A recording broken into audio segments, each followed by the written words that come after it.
হরে কৃষ্ণ। সকল ভগবৎশ্রোতা ভক্তবৃন্দ আমার প্রণাম গ্রহণ করবেন। আজ আমরা ভক্তিযোগের অন্তিম শ্লোক পড়তে চলেছি। সঙ্গে থাকুন, শুনতে থাকুন। হরে কৃষ্ণ, হরে কৃষ্ণ। শুরু করা যাক। ভক্তিযোগ শ্লোক 20। যে তু ধর্মামৃতমিদং যথোক্তং পর্যুপাসতে শ্রদ্ধধানা মৎপরমা ভক্তস্তেহ তীব মে প্রিয়া। অনুবাদ: যারা আমার দ্বারা কথিত এই ধর্মামৃতের উপাসনা করেন, সেই সকল শ্রদ্ধাবান মতপরায়ণ ভক্তগণ আমার অত্যন্ত প্রিয়। তাৎপর্য: এই অধ্যায়ের দ্বিতীয় শ্লোক থেকে শেষ পর্যন্ত মজ্জাবেশ্য মনোজেমাম আমাতে মনোনিবেশ করে থেকে যে তু ধর্মামৃতমিদম এই অমৃতময় ধর্ম পর্যন্ত পরমেশ্বর ভগবান তার সমীপবর্তী হবার জন্য অপ্রাকৃত সেবার পন্থা বিশ্লেষণ করেছেন।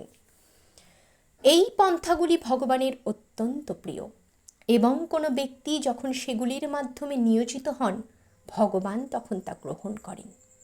অর্জুন ভগবানকে প্রশ্ন করেছিলেন যে নির্বিশেষ ব্রহ্মোপলব্ধির পন্থা অবলম্বন করেছেন যে নির্বিশেষবাদী এবং অনন্য ভক্তি সহকারে পরম পুরুষোত্তম ভগবানের সেবা করেছেন যে ভক্ত, এই দুজনের মধ্যে কে শ্রেয়? তার উত্তরে ভগবান তাকে স্পষ্টভাবে উত্তর দিলেন যে ভক্তিযোগে ভগবানের সেবা করাটাই হচ্ছে পারমার্থিক উপলব্ধির সর্বশ্রেষ্ঠ পন্থা। সেই সম্বন্ধে কোনো সন্দেহ নেই।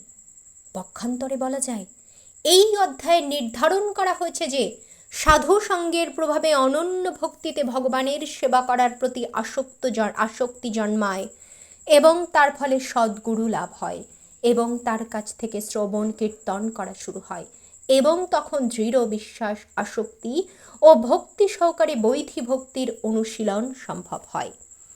এভাবেই ভগবানের অপ্রাকৃত সেবায় নিযুক্ত হতে হয়। এই অধ্যায়ে এই পন্থা অবলম্বন করার পরামর্শ দেওয়া হয়েছে।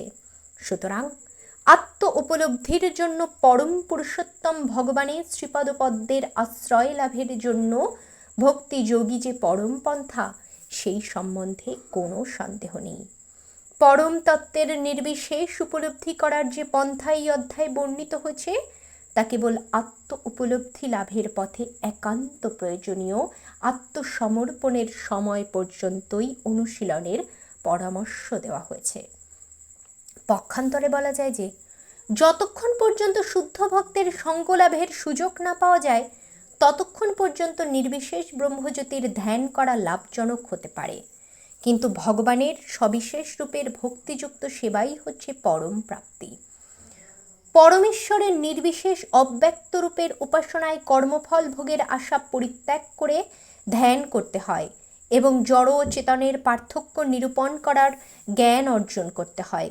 শুদ্ধ ভক্তের সঙ্গ লাভ না করা পর্যন্ত এই পন্থার প্রয়োজনীয়তা আছে, কিন্তু সৌভাগ্যক্রমে কেউ যদি সরাসরিভাবে অনন্য ভক্তিতে ভগবানের সেবা করার সৌভাগ্য অর্জন করেন, তাহলে তাকে আর ক্রমোন্নতির মাধ্যমে পরমার্থ সাধনের পথে এগোতে হয় না।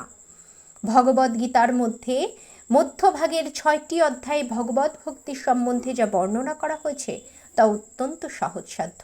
এই পন্থায় দেহ ধারণ করার জন্য জড়বস্তু বিষয়ক দুশ্চিন্তা করতে হয় না, কারণ ভগবানের কৃপায় সবকিছু আপনা থেকেই সম্পাদিত হয়ে যায়। ভক্তিযোগ সমাপ্ত। সকলে কমেন্ট বক্সে হরে কৃষ্ণ কৃষ্ণ কৃষ্ণ হরে হরে, হরে রাম রাম রাম হরে হরে মহামন্ত্র উচ্চারণ করতে আর লিখতে ভুলবেন না। হরে কৃষ্ণ হরে কৃষ্ণ হরে কৃষ্ণ। আজ তবে আসি। ভালো থাকবেন, সকলে সুস্থ থাকবেন।